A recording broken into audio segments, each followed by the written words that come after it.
Bom dia. Muito obrigada.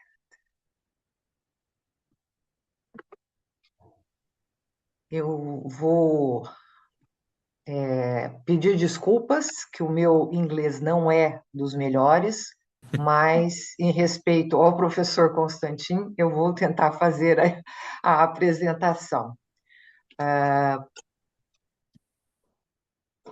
Bem-vindos ao 5º Congresso de Direito Transnacional, realizado em parceria pela Universidade de Salamanca e pelo Instituto Ibero-Americano de Estudos Jurídicos. Eu sou a professora Tânia Lobo Muniz, da Universidade Estadual de Londrina, no Brasil, e eu seria a moderadora desse painel, que é de Direito Constitucional Contemporâneo. Eu quero primeiramente agradecer o convite para moderar os trabalhos, feito pelo professor Fábio Veiga, e parabenizá-lo pelo trabalho transformador que ele tem realizado. Eu vou cumprimentar os nossos painelistas, que nos brindam hoje com seus conhecimentos, e cumprimento aqueles que nos prestigiam assistindo aos trabalhos. Eu gostaria de salientar que cada apresentação terá 10 minutos e solicitamos que os painelistas se atenham a esse tempo, pois nós temos painéis consecutivos nessa mesma sala. Assim, perguntas e debates, se houverem, ao final, elas serão colocadas para a discussão. Welcome to the 50th Congress of Transnational Law, organized by in partnership by the University of Salamanca, Faculty of Law, and the Ibero-American Institute of Legal Studies. My name is Professor Tânia Lobo Muniz from the State University of Londrina, Brazil. I will be the moderator of this panel. First of all, I would like to thank Professor Fábio Veiga to the invitation to moderate this session and congratulate him of the transformative work he has been carrying out. I would also like to extend my greetings to our panelists who honor us by sharing their knowledge, as well as to all those attending and following our presentations. Please note that each presentation will be limited to 10 minutes. We kindly ask the panelists to adhere to the allotted time, and there will be consecutive panels in this same room. To begin our session, it's my pleasure to introduce Professor Dr. Constantin Claudiu Uleriu from the Nicolae Titulescu University of Bucharest, Romania, will present the paper entitled The Relativization or Attenuation of the Principle of Equality of Arms in Modern Proceedings Through the Use of AI Algorithms. Professor, the floor is yours. Good evening, Mr. Muniz. Good evening to all our colleagues, dear colleagues. I am happy to participate to this meeting and congratulate you for the organization of this wonderful conference. This article of mine is about, like you said, about the relativization or attenuation of the principle of equality of arms in modern proceedings through the use of AI algorithms. The normative precept of equality of arms constitutes perhaps one of the most significant and influential legal maxims, according to which the parties to litigation must occupy objectively comparable a position with respect to their ability to present fairly and equal terms their civil claims or to have the criminal charges brought against them examined in a fair manner, thereby ensuring that each party is afforded to genuine opportunity to have its voice heard before the judicial authority. But the principle of equality of arms does not constitute an absolute and immutable legal concept. One of the practical situations in which civil or criminal proceedings may be affected from the perspective of preserving the integrity of the principle of equality of arms arises the AI-based program known as COMPAS, which constitutes an important risk assessment instrument within the American criminal justice system. This AI-based productive system operates within the justice system in a manner comparable to the approach adopted by a physician treating his patient. Potential treatments or therapeutic interventions may include the type of sanctions imposed, like imprisonment, community service, or fine, suspended or custodial sentences, supervision by probation services, conditional release, as well as eligibility for the estimated effectiveness of justice-related programs, such as educational and training programs aimed at developing cognitive or social skills or at managing aggressive behavior or substance dependencies. Nevertheless, the use of this complex system of algorithms designed to analyze and predict criminal recidivism has generated significant controversy and raised concerns regarding potentially discriminatory practices affecting inmates assessed within judicial procedures relating to the parole. Accordingly, pursuant to an investigative report published by the journal ProPublica in 2016, a significant number of African American defendants were allegedly deprived of the possibility of obtaining parole in cases involving certain criminal convictions, whereas white American defendants convicted in comparable circumstances benefit more frequently from judicial leniency measures. These differences emerge after the COMPAS software program has been employed as a decision support instrument for judges, particularly in assessing the likelihood that convicted person would reoffend. From another perspective, it has been argued that certain use of output generated by artificial intelligence systems are simply too consequential for transparency to be sacrificed. Neither litigants nor the general public can reasonably be expected to place confidence in COMPAS or comparable systems such as Random Forest, another AI program, where predictive accuracy remains only moderate and fairness continues to stand in evident tension with predictive performance. The use of the artificial intelligence system known as Early Defendant Analysis, EDA, which similarly to COMPAS generates a hypothetical and predictive assessment of defendants' future criminal behavior, may cause prosecutorial decision making to be influenced more heavily by algorithms recommendation than by evidentiary material produced by the defendant. Algorithmic decision making is therefore capable of affecting fundamental rights and freedoms in numerous ways. By way of illustration, a recent judgment delivered by the Dutch court suspended the operation of the Netherlands algorithm-based social welfare fraud detection system on the grounds that it produced discriminatory effects and violated fundamental human rights. The practical integration of artificial intelligence algorithms into judicial system constitutes an objective necessity, and both the present and even more significantly the future of modern society. Properly designed AI systems are capable of processing vast quantities of information within exceptionally short period of time, thereby supporting the timely and efficient resolutions of disputes, enhancing the overall effectiveness of judicial administration. Nevertheless, notwithstanding their considerable potential to assist judges and prosecutors, artificial intelligence systems may also generate significant risk if they are deployed without adequate safeguard ensuring transparency, fairness, and accountability. Such an approach will inevitably jeopardize two of the fundamental pillars of the fair trial, the principle of equality of arms and the principle of legality. Ultimately, artificial intelligence should remain an instrument designed to assist the administration of justice rather than replace independent judicial reasoning. The legitimacy of judicial decision-making must continue to rest upon human evaluation, the rule of law, procedural fairness, and the effective protection of fundamental rights. AI should therefore function as a complementary decision support mechanism operating under a meaningful human oversight or within a transparent legal framework, rather than autonomous substitute for judicial human decision.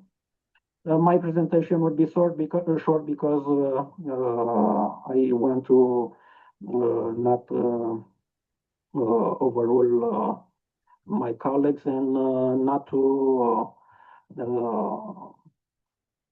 pass the 10 minutes that are put to our disposition. So thank you very much. It's been a pleasure to participate to your conference, and lots of success to my colleagues, and have a nice day. Thank you, Professor, for presentation. It's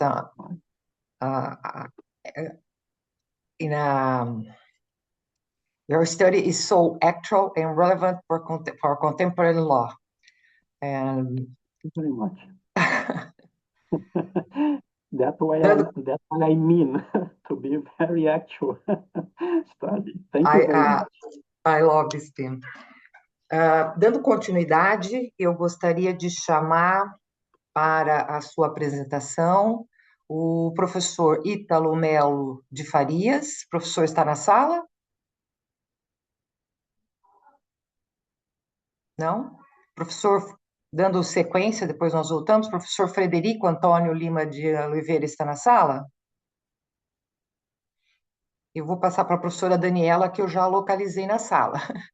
Eu vou chamar a professora Daniela da Costa Fernandes, da Universidade Estadual do Rio de Janeiro, para a apresentação do seu trabalho, a funcionalização do direito marcário na era das cadeias globais de distribuição, importação paralela e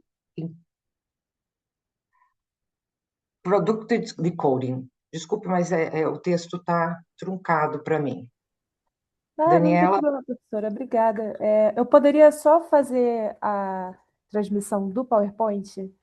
Claro, só que eu precisaria que a Giovânia te autorizasse, porque eu acho que eu não tenho autorização na sala.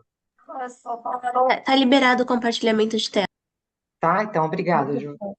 Então, Daniela, você tem 10 minutos, fique à vontade, um prazer receber. Muito obrigada, professora. Então, nos atenda o tempo de 10 minutos. Não sei se vocês estão conseguindo assistir o slide.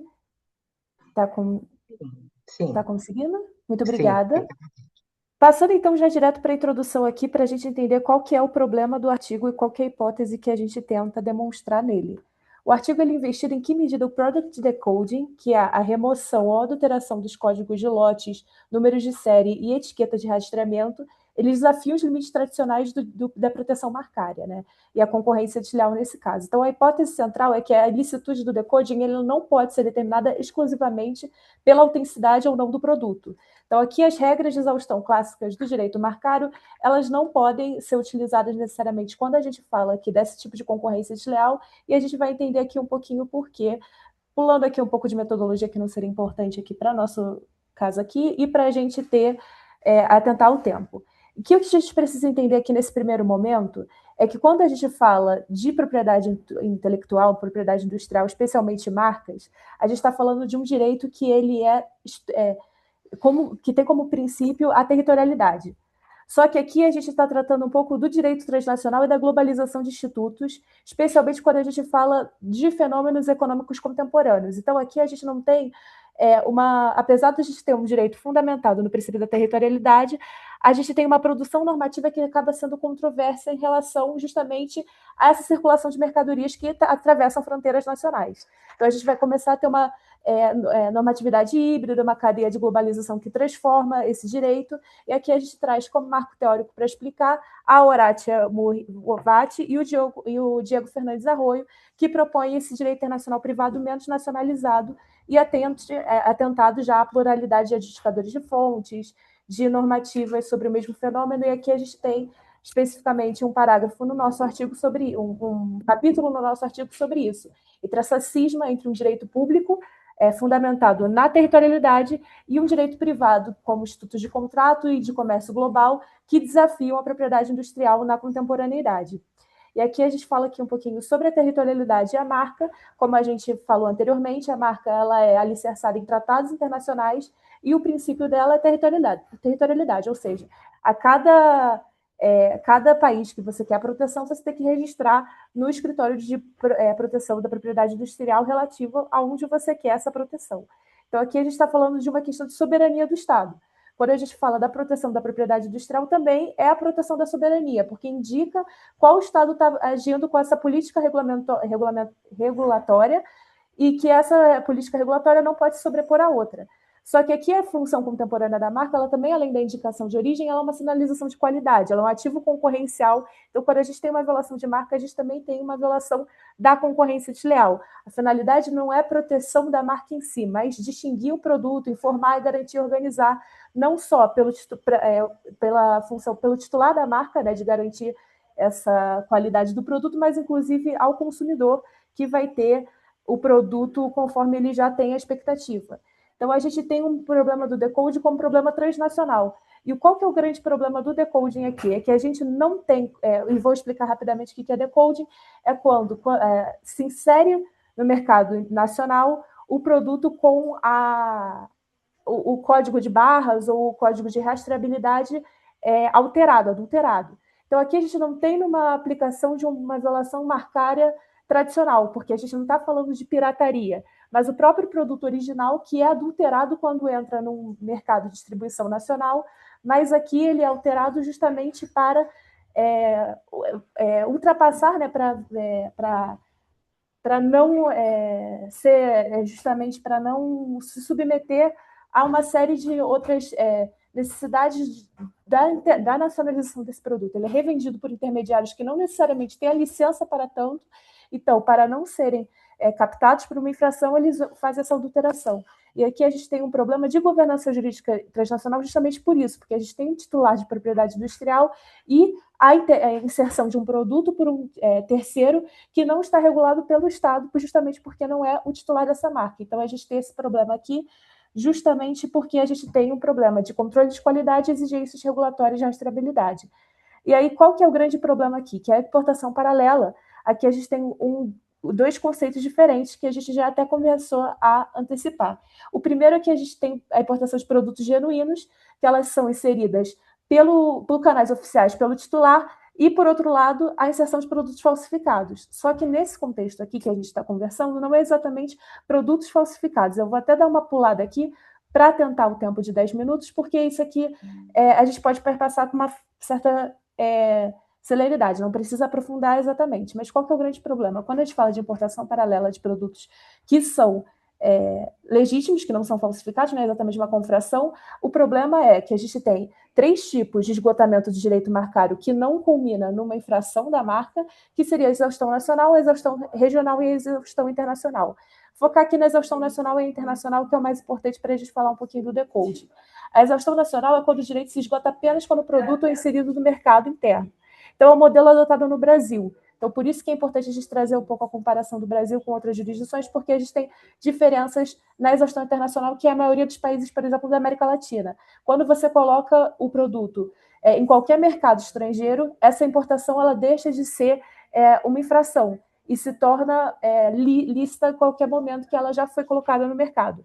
Que no Brasil é diferente.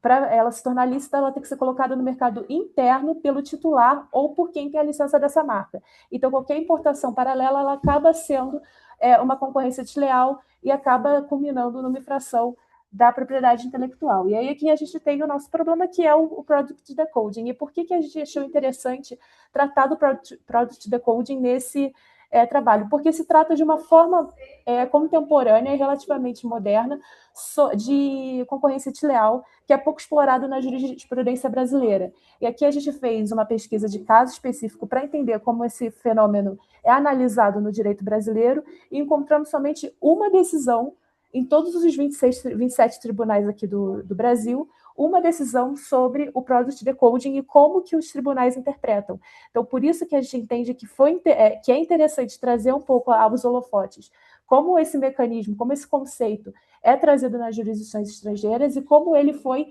tratado pelo precedente aqui no Brasil, até mesmo para elucidar como tratar em casos futuros, porque se torna cada vez mais comum esse tipo de remoção oculta de origem e distribuição.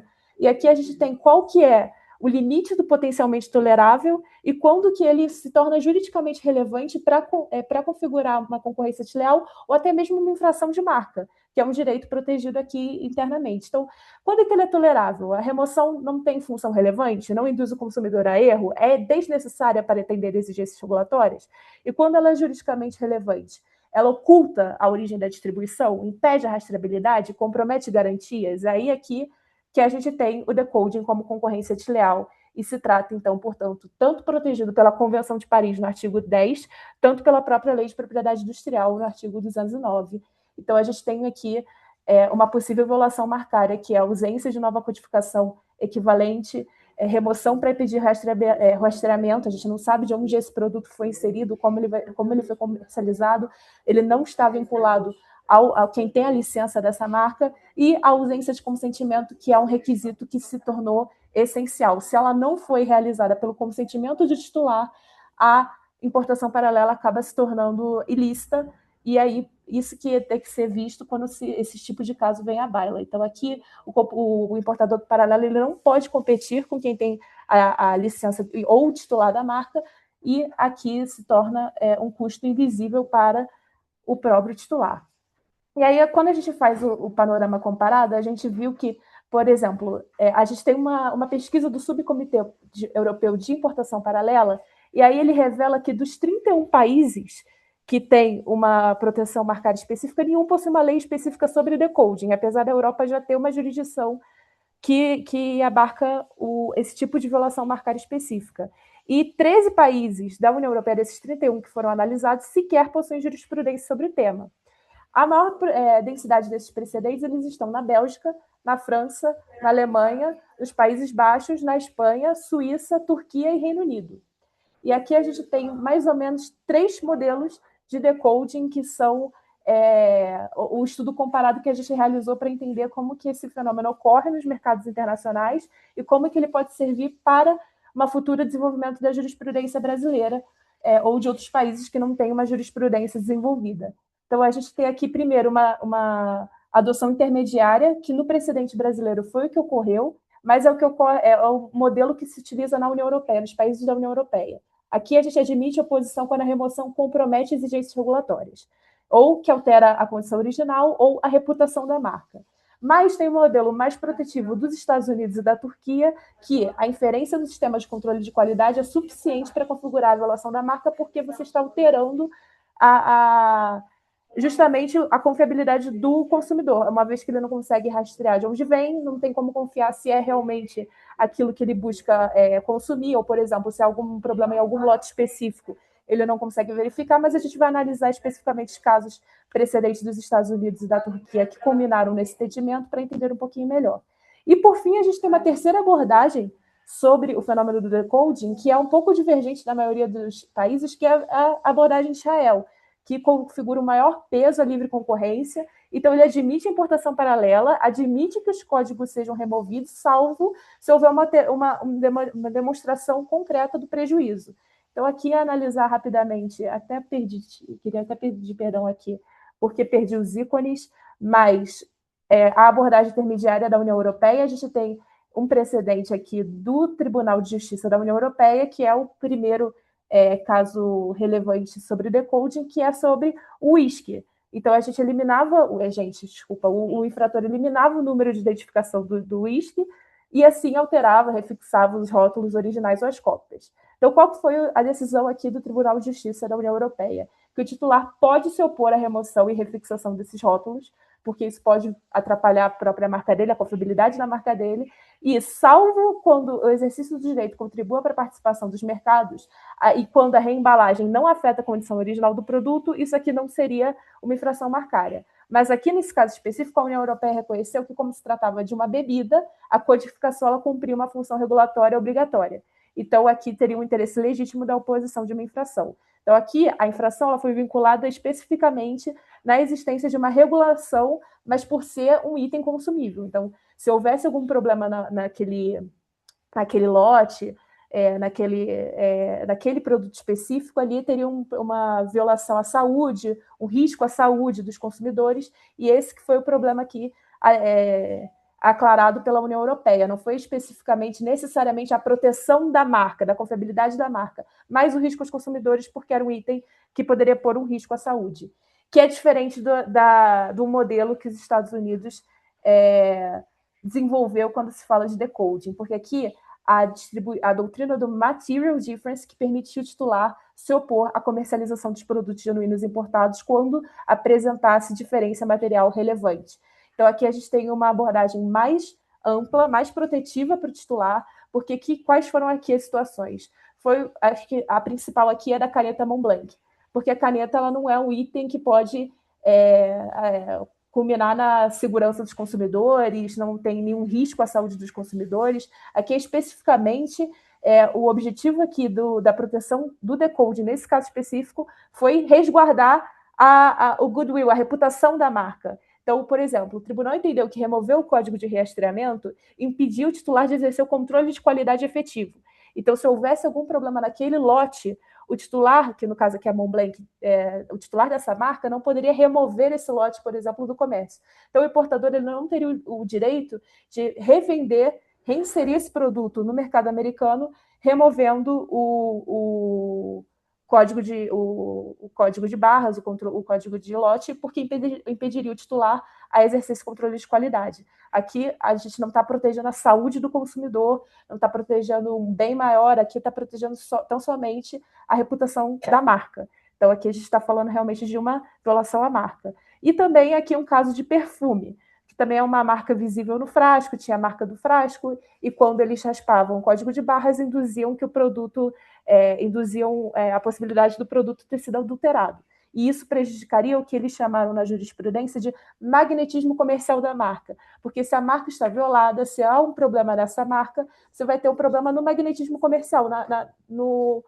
na fetichização mesmo que aquela marca culmina nos consumidores. Então, a partir do momento que você insere um produto defeituoso, ela vai atrapalhar depois a reputação dessa marca, a forma que ela é enxergada no público consumidor. A Daniela, eu abordagem. vou pedir Oi, para você encerrar a sua apresentação. já passou 10 minutos? Obrigada. Desculpa, professora. Perdi aqui um pouquinho do tempo, então finaliza assim. Qualquer coisa eu permaneço à disposição e vou te ligar aqui o microfone.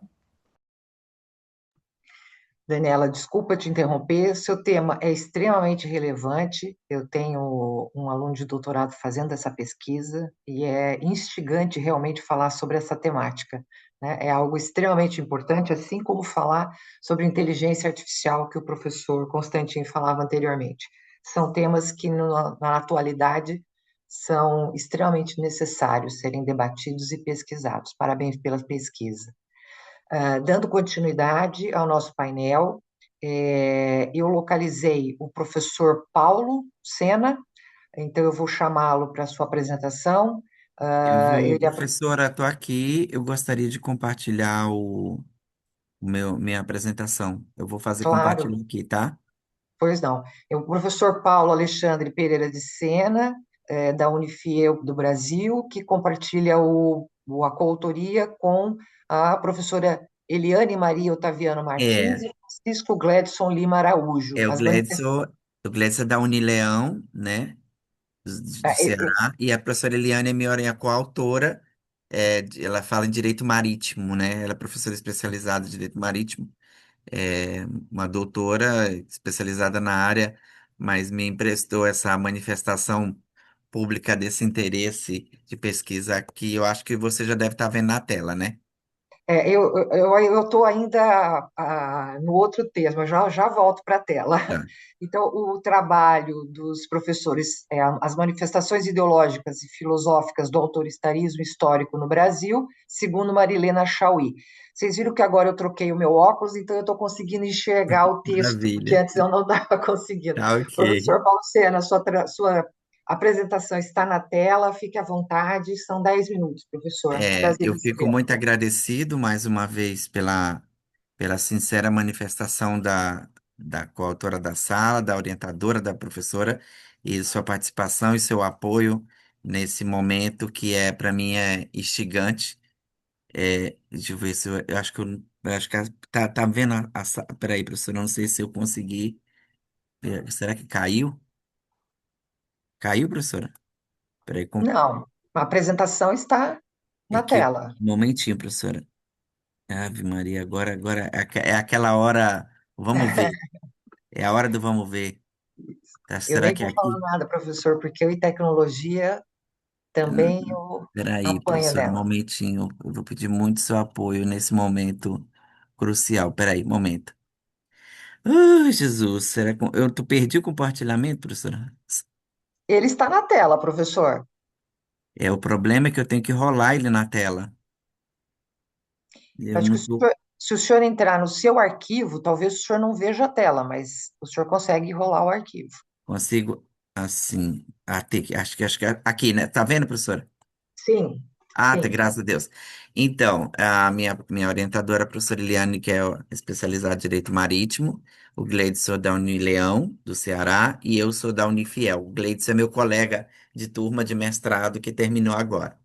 Bem, é um agradecimento, a oportunidade do Iberoju, eu estar na Universidade de Salamanca, a representação da universidade é muito instigante, porque é uma das primeiras apresentações que eu tenho na Universidade de Salamanca, que é meu, que é meu alvo depois do mestrado, principalmente porque eu acredito que a direção do mestrado é o doutorado. Enfim, tá aqui a apresentação do quinto congresso, eu fiz. Então, eu vou falar sobre essa nobre professora da USP, que tem uma contribuição na área de política social, de política de desenvolvimento, sociologia e antropologia da política social brasileira, onde a professora Marilena Chauí, ela fala, a minha base foi o livro, né, do autoritarismo, manifestações ideológicas, é, brasileira, que faz uma relação muito grande com a questão constitucional de 1932, 64, e com o enraizamento das estruturas de poder e de manifestação obrigatória, continuando na prática da política pública. A gente percebe muito bem que o comparativo constitucional entre 46, 32 e o golpe de 64, ele nada mais era do que manifestações ideológicas de autoritarismo, de destruição de uma questão democrática, de uma livre manifestação e de harmonia social, segundo a professora Mariana Chauí. Aqui eu coloquei a principal, uma foto, né, onde essa nobre pessoa que está avincado à cadeia, quando teve a presença da busca sobre corpos, quando fizeram 45 anos em relação aos desaparecimentos políticos de 1946, ele falou que não era osso para procurar cachorro. Uma livre manifestação sobre o mapa da fome. Depois, a professora Mariana Chauí, dentro da literatura do livro, ela ela coloca o neoliberalismo como forma de totalitarismo aí eu coloquei sobre a relação da psicanálise e situação crítica social durante o processo da pandemia. Na verdade, o pensamento democrático, né, argumenta que a identidade nacional ela é construída através de uma teologia política que tende a paralisar a história no imaginário brasileiro, dentro do livro. Outro aspecto é o mito da concórdia e da cordialidade, dentro da sociedade há privilégios, lugares de direito. Dentro do sistema democrático, dentro do sistema de tortura, não há liberdade de livre manifestação. Como hoje a Constituição, através do artigo 5º, parágrafo 4, não dá liberdade de ir e vir, o direito de livre manifestação de opinião pública. Levado para o próximo ponto, a violência contínua, né, a violência pública, a violência de gênero, como autoritarismo para Marilena Chauí, é um produto da ausência de uma cultura democrática, a ausência da democracia, o autorismo histórico transformou a sociedade em hierarquia rígida, o regime, do qual a desigualdade naturaliza a violência. A violência é uma linguagem comum para administrar diferentes sociais. Essa violência não se restringe ao Estado, às instituições formais. Ela aparece nas relações de trabalho, na vida, no tratamento aos pobres, aos negros e às populações GLBTQIA+. Pausar. Ô, professora, tá me vendo? Oi, oi. É que eu estava Professora? Estou vendo, professor, pode continuar, nós Tá, temos então, algum vídeo baseada vendo.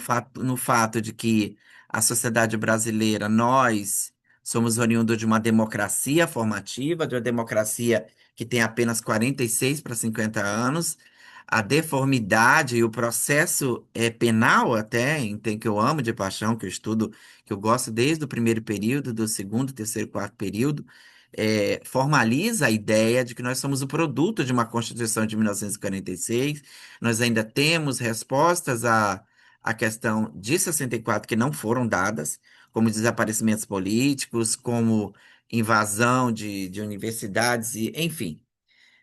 Nós ainda carregamos a saga de um desenvolvimento social sofrido, nós ainda não conseguimos colocar no meio da política, no meio do desenvolvimento social brasileiro e da lei, o direito, por exemplo, à mulher.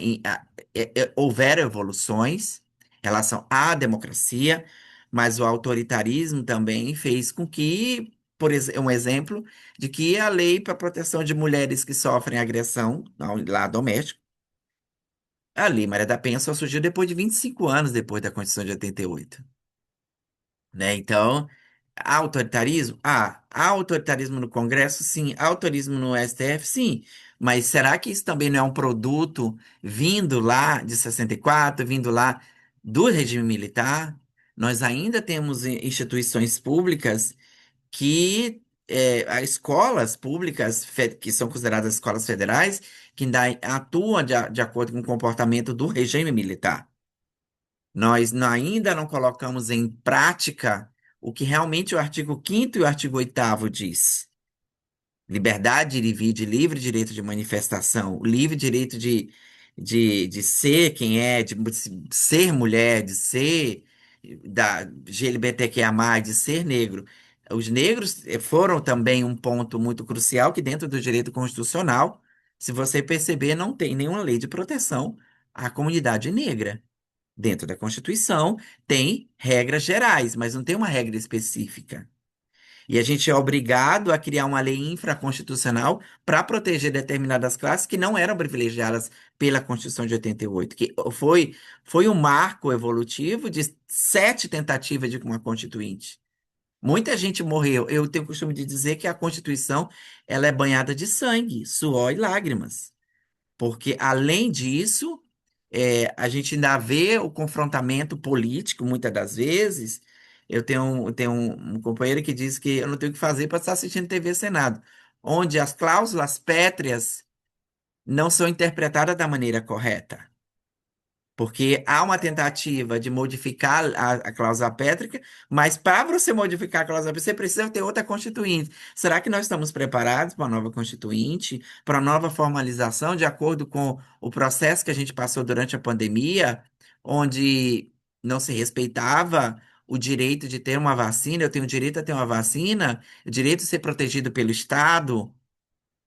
Quer dizer, é um leque de informações diante do autoritarismo da Marilena Chaui, que ela foi fundadora de esquerda, ela foi presa durante o regime militar, que se diz, o que que o professor em sala de aula, por exemplo, nós estamos em sala de aula aqui online, mas se fosse no regime militar e nós estivéssemos no presencial, muitos dos temas que estão aqui não poderiam ser colocados em apresentação. Muitas teses de mestrado durante a época do meu pai foram retiradas da universidade, foram proibidas, como todas aquelas que falam da questão da manifestação.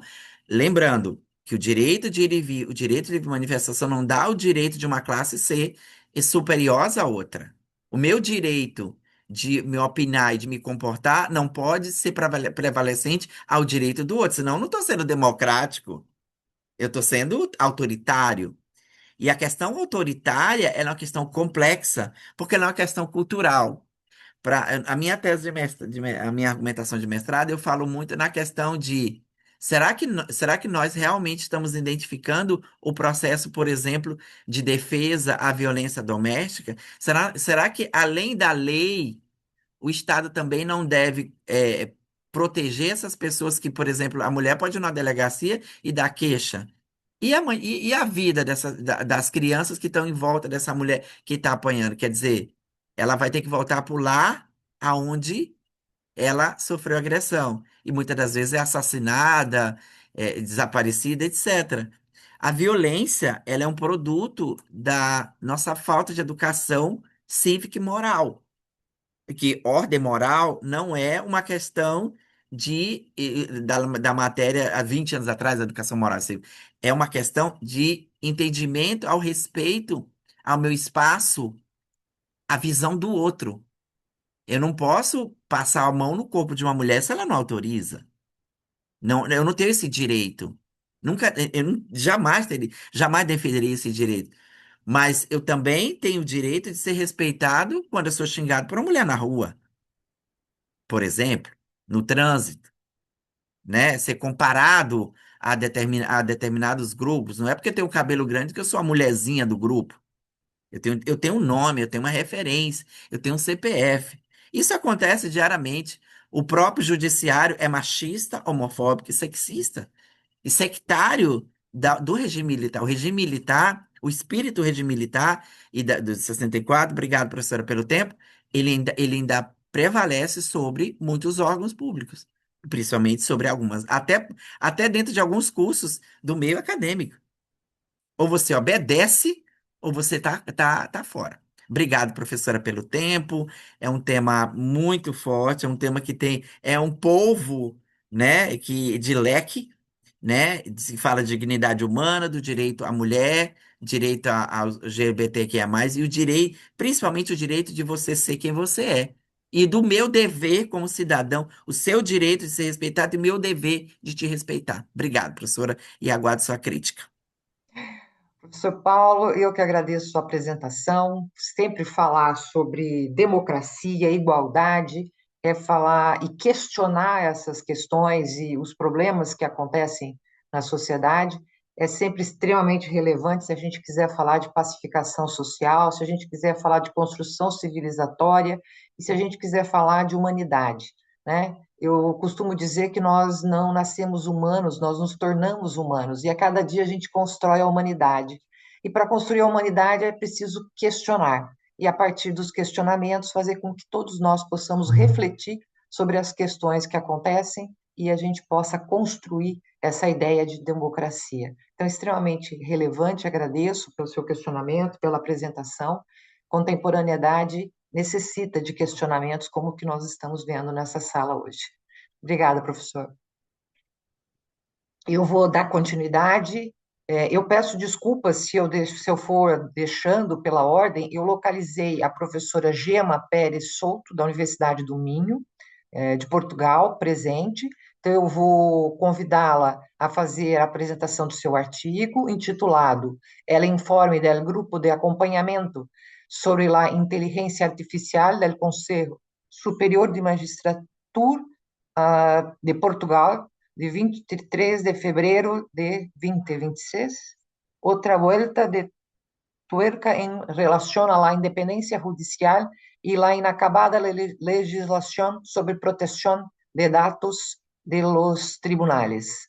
Professora Gema, a palavra é sua, só pedindo encarecidamente o tempo. Sim. A professora não está na sala. Não, é que o nome dela apareceu aqui, então vamos chamar os demais. Professor Frederico está na sala? Também não. E, Uma pena, eu adoro ele, ele é fantástico. Ítalo e Luciane. Luciane e Eu, Vanessa também não estão, Ítalo não está, Daniela não está. Não temos mais ninguém. não, eu acho que da minha programação, eu tinha a professora Gema aqui, que eu anotei que ela estava na sala, talvez ela tenha caído ou saído. Eu acho, professora, que mandaram um e-mail corrigindo tipo, era de um grupo e depois criaram outro. Talvez as pessoas se basearam no primeiro e-mail, entendeu? Não, Ah, na primeira, eu acho. Será que a gente está na sala certa, então? Boa Não, tarde, não, nós tudo bem? estamos. Talvez é Estamos. porque teve dois Tá. e-mails, entendeu? Teve um Aham. e-mail e depois eles mandaram corrigindo, Ah, dizendo que a sala era outra. E talvez é o que estou dizendo, entendeu? tá, mas, Carol, o seu trabalho era Se a gente puder confirmar, eu seria a última, junto com a Isabela Nobre Brant. Espera um Por pouquinho, eu vou favor, O senão último você era o localizar. meu, apresenta. Isabela. O meu era o último. Então, eu não tenho o seu nome na minha lista aqui. Eu tenho Constantin, Ítalo, Frederico, Luciane e Vanessa, Daniela, Gema e Mas, Eliane. olha, a professora Gema apresentou ontem por causa dessa alteração. E se a doutora Carol que puder apresentar agora, não tem problema, porque realmente nem todos os autores viram a mudança e estamos tendo alguns conflitos nas salas. Tá? Então, se você. Eu não tenho o nome dela na programação que foi encaminhada para mim. Mas vocês Se- querem se- que a gente tente ir para outra sala? O que que vocês preferem? Não, não, não. pode apresentar aqui, pode se apresentar, não tem problema. Então, a Carol e a Isabela. Então, vou dar a Isso, palavra à Carol boa Ranucci e à tarde. Isabela Abrantes para apresentarem o seu artigo. Vou pedir que vocês façam a apresentação do título do seu artigo e, né, apresentem a pesquisa nos 10 minutos. Por favor, sejam bem-vindas. Perfeito, Obrigada. professora. Vou deixar com a Obrigada. Isabela primeiro. Vou projetar aqui um segundinho.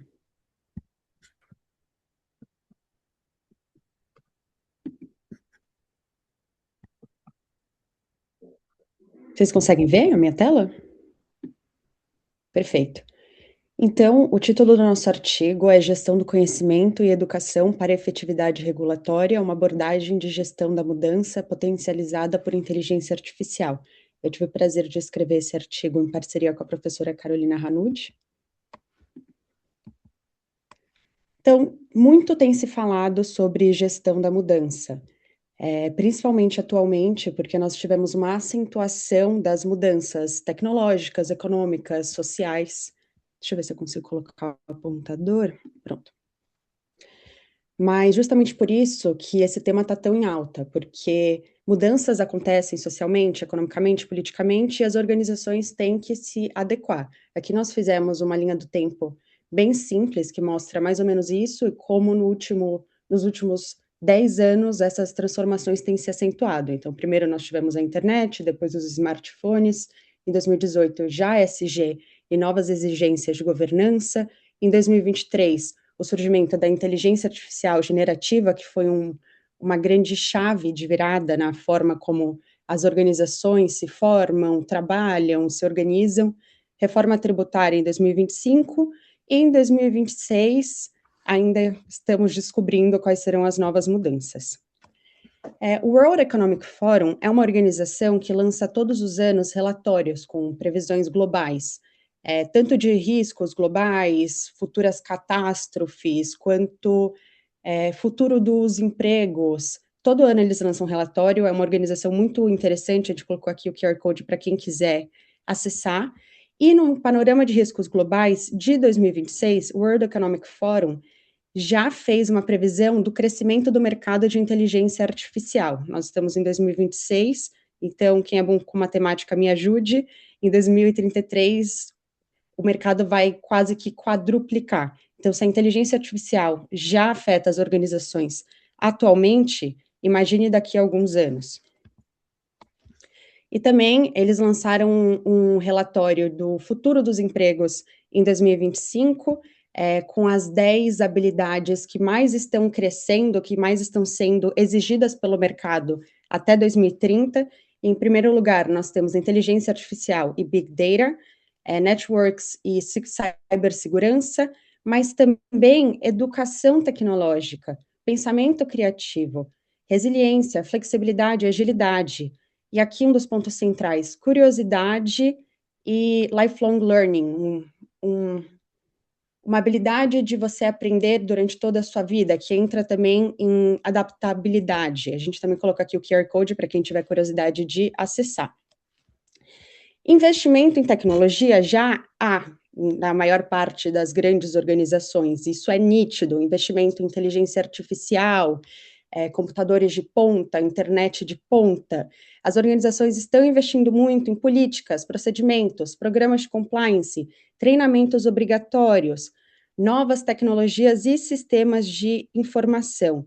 Só que a verdadeira dificuldade nessa gestão da mudança organizacional tem sido incorporar esses novos conhecimentos à prática verdadeira, ao cotidiano. Falta adesão dos colaboradores, há muita resistência por parte dos colaboradores das companhias.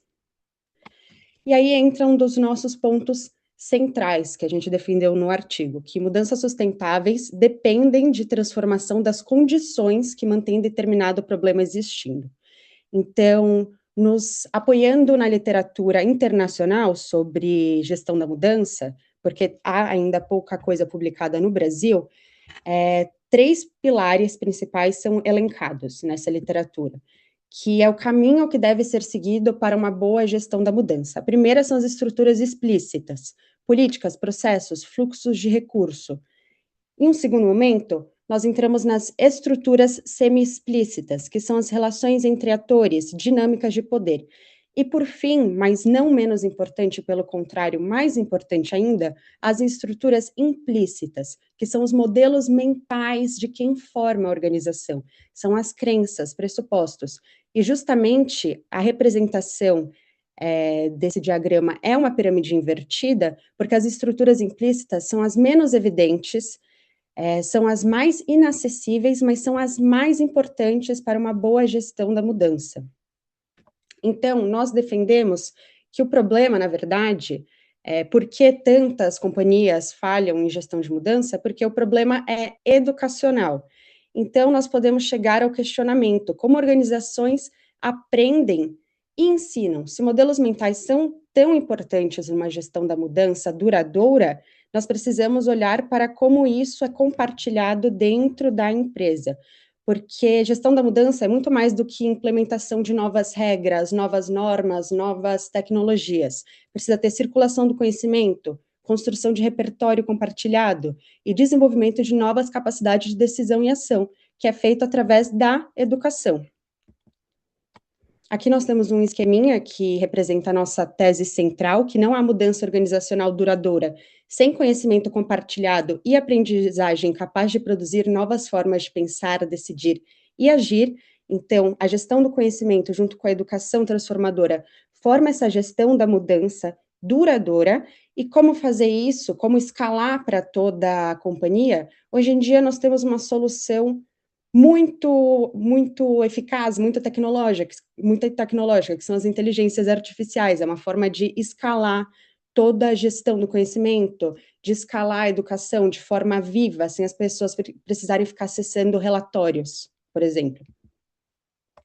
Para além disso, nós acreditamos que a gestão da mudança é um mecanismo de efetividade regulatória, esse é o ponto final da nossa tese, porque não adianta uma empresa se adequar à ESG, às normas da ESG, só implementando regras, normas dentro da companhia e colocando muitas vezes o compliance como esse órgão fiscalizatório dentro da companhia. Precisa ter uma mudança nos modelos mentais, precisa ter uma mudança educacional, a companhia precisa aprender as normas da ESG e como segui-las.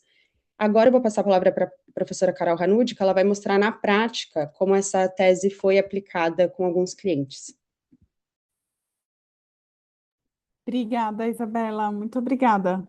Se você quiser passar para o próximo slide, só para a gente concluir, eu tenho trabalhado há algum tempo com gestão da mudança, educação, design para o mercado de compliance. Então, queria contar um pouco alguns cases em que efetivamente a gente aborda esse combo, né, de compreender esses modelos mentais, a cultura da empresa, quais são os seus desafios regulatórios de compliance, e então caminhar para uma estratégia educacional, uma estratégia de treinamento, de escuta, de entrevistas e entrega de comunicação acessível, né, que faça sentido para que aquela organização altere seus modelos mentais, mas principalmente também seus comportamentos, né, e crie vivacidade de compliance dentro da sua própria organização. Então, a gente trabalhou com a Samsung, pensando aqui no diálogo Brasil-Coreia, né, e como essas culturas podem coexistir também no âmbito de compliance. Pode passar, Isa, por favor. A gente também já teve a oportunidade de trabalhar com trabalhadores de chão de fábrica na IOSP Maxium. Então, aqui o compliance tinha uma dificuldade de como que eu acesso, né, o chão de fábrica, como eu torno vivo no chão de fábrica a cultura de compliance, porque é uma linguagem, às vezes, muito inacessível mesmo, se você não simplifica, se você não tem uma estratégia de Paulo Freire de entrar ali para a realidade daquelas rotinas dentro do âmbito de outras pessoas, outros conhecimentos, outros desafios, né? Aqui a gente treinou muitos trabalhadores dentro do chão de fábrica, de 4 plantas diferentes, e viabilizou ali também um workshop para pensar em como essa comunicação tinha que acontecer, como as rotinas de compliance deveriam ser alteradas para a realidade da linha de produção. Pode passar também, Isa, por favor. Com relação à adequação à LGPD, na Anima Educação, a gente trabalhou criando uma campanha que fizesse sentido, né? Não adianta criar 16 documentos de políticas de proteção de dados se as pessoas não entendem por que elas precisam fazer o que elas precisam fazer, né? Nenhum trabalhador, nenhuma pessoa está afim de mudar o seu comportamento se não tiver um processo educacional e de sensibilização adequado, efetivamente. Então, aqui a gente também fez toda uma campanha, uma estratégia de comunicação e treinamento que engajou a organização. Os avisos de privacidade da Anima Educação são facilmente acessíveis online e vocês conseguem verificar que, inclusive, eles são em formato de quadrinhos. A gente criou uma personagem chamada Pri, de Priscila, de privacidade, que tem a ver com a cultura corporativa jovem, jovial, e ela é uma cientista de dados preta, inspirada numa professora do MIT chamada Joy Boluawome.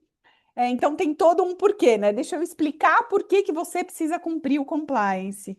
E por fim, o último case que a gente queria compartilhar, salvo engano, Isa, é o da Acreditas, que também tinha uma necessidade de dar maior transparência aos canais de denúncias, né? Tornar o seu código de conduta mais vivo, porque só uma política, né? Só um documento, ele não muda comportamento algum na organização, não é eficaz, não é efetivo, né? Então, nossa tese central é viabilizar a gestão da mudança aqui por meio da educação e com a capacidade que a gente tem hoje de alocar a inteligência artificial para, de repente, ter uma visão mais sistêmica de muitas questões que antigamente a gente ia olhar só no olho ali, né, de ser humano, olho a olho, deixa eu ver quais são as denúncias, deixa eu entender quais são os feedbacks dos empregados, etc. Então, vou devolver a palavra para a Isa, porque eu só queria aqui contar um pouco dos cases e finalizar. Muito obrigada.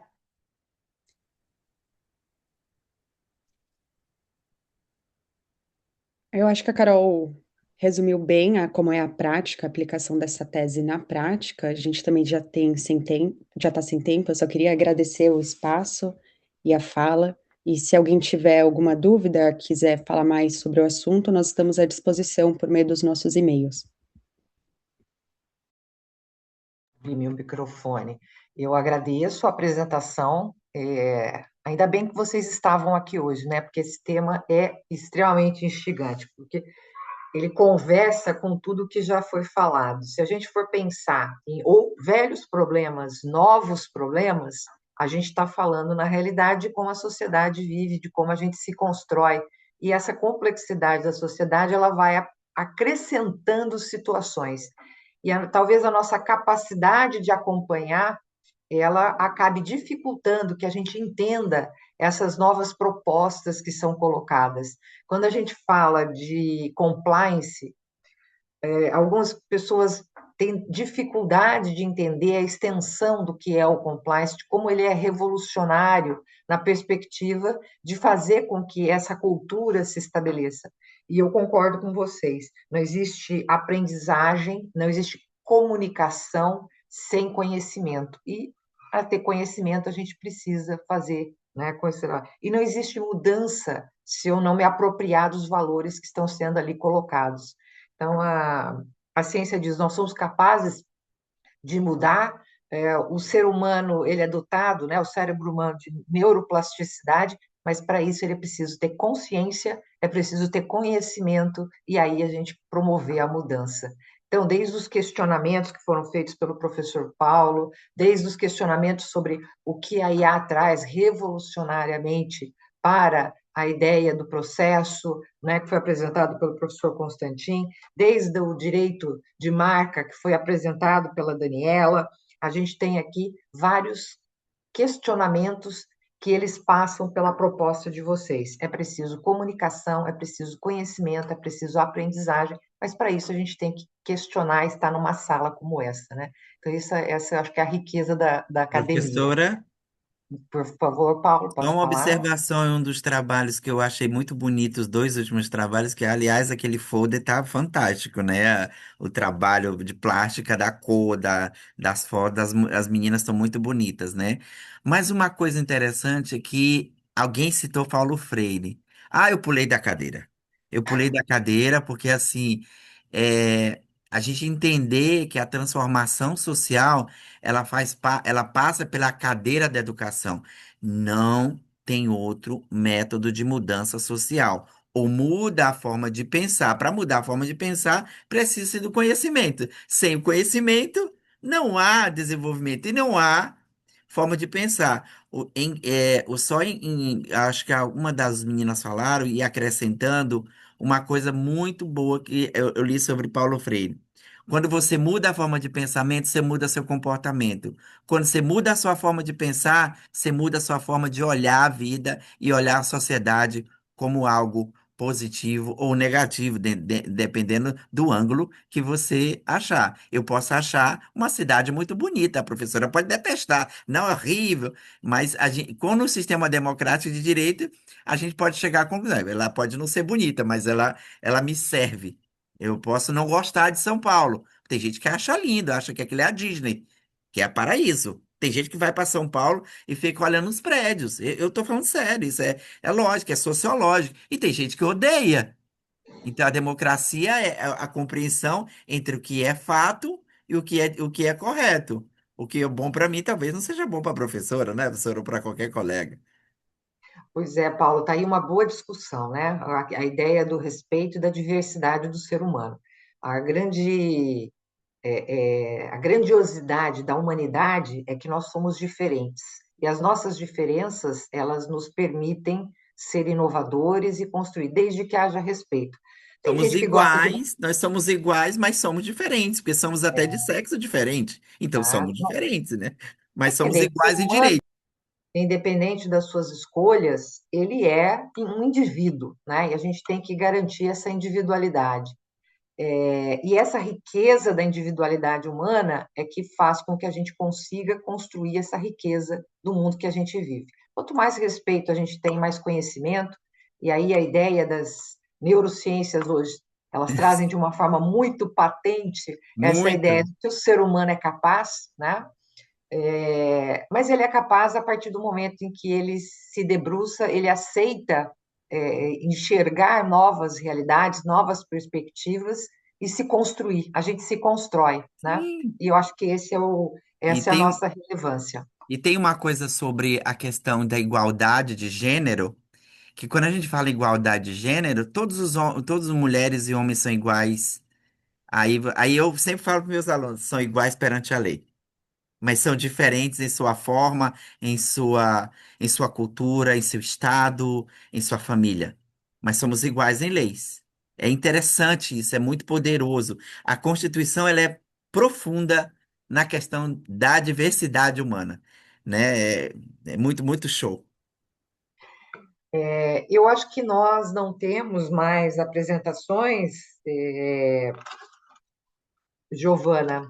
Eu partir, vou abrir a palavra aos que ainda estão na sala, se quiserem fazer a sua palavra de despedida ou fazer o questionamento aos demais, que a gente ainda tem um Desculpa, tempinho. eu teria uma dúvida só, por favor, professora. A gente Por favor, poderia entregar a versão final do artigo até que data, exatamente?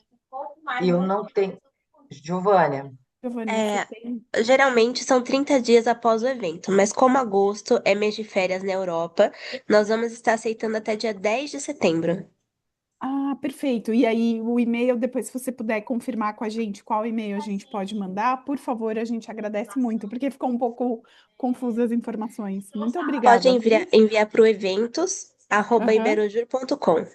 Ah, Se tá você puder ótimo. colocar no chat, Giovânia, Eu vou colocar Eu a escrevi data, para todos, isso, é e a esse e-mail. data. obrigada. Ó, Obrigada, muito obrigada.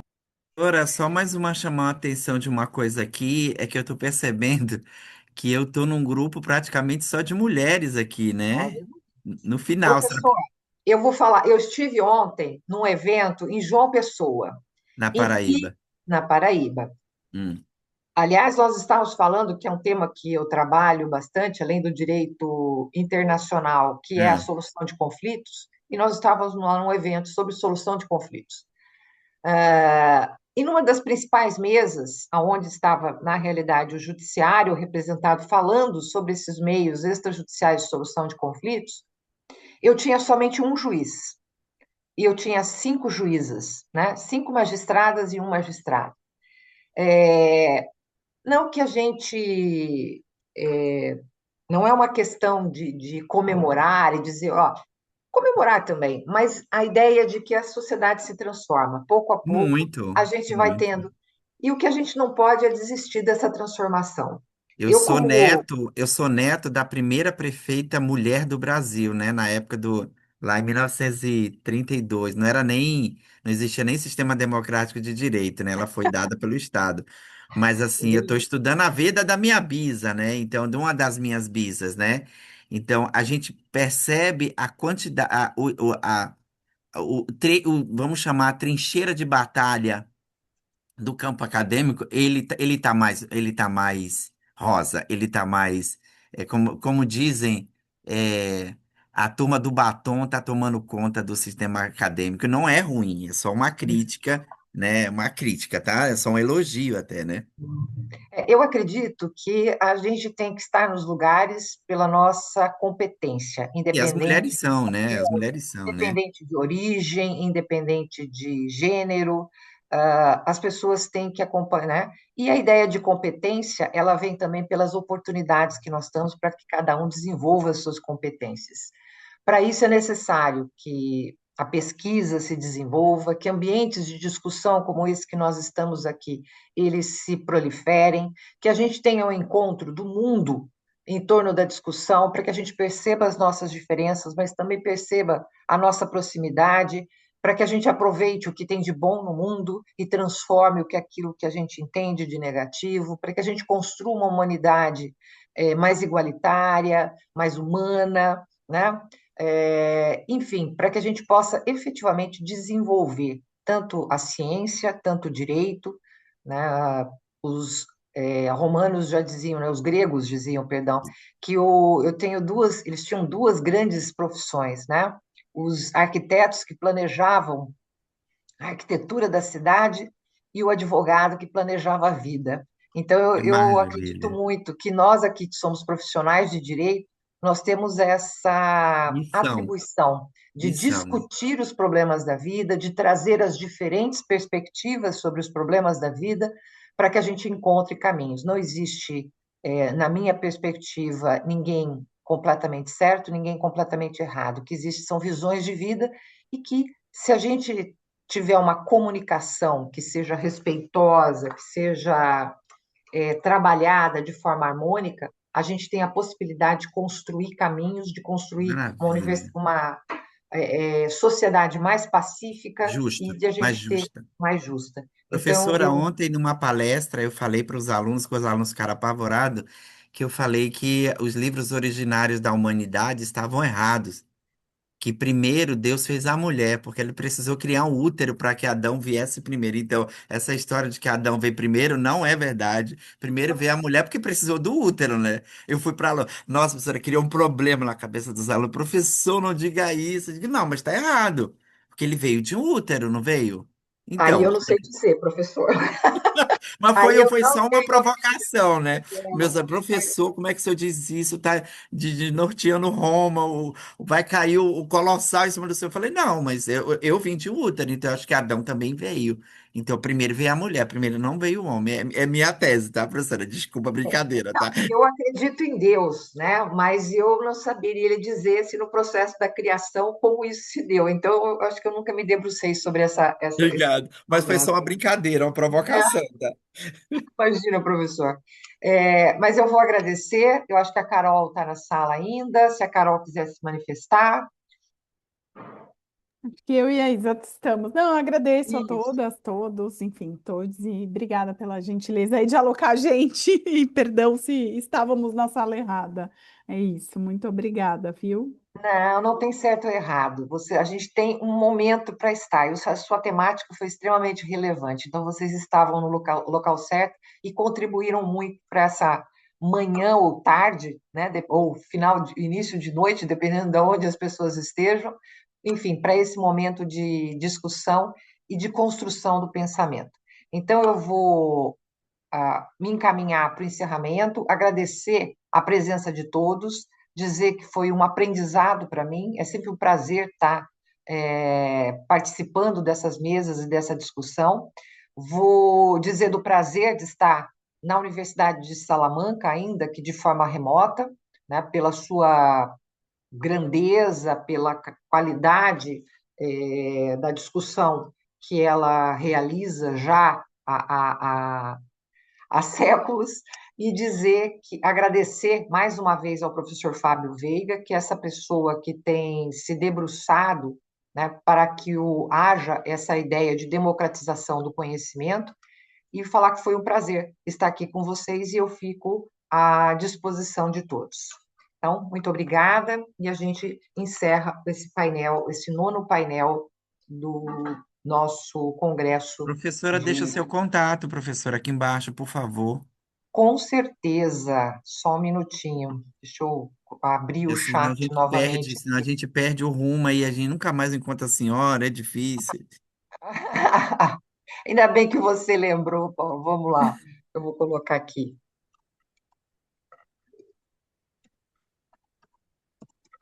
Esse é o meu e-mail institucional, fico à disposição de vocês. E, Obrigado, é, professora.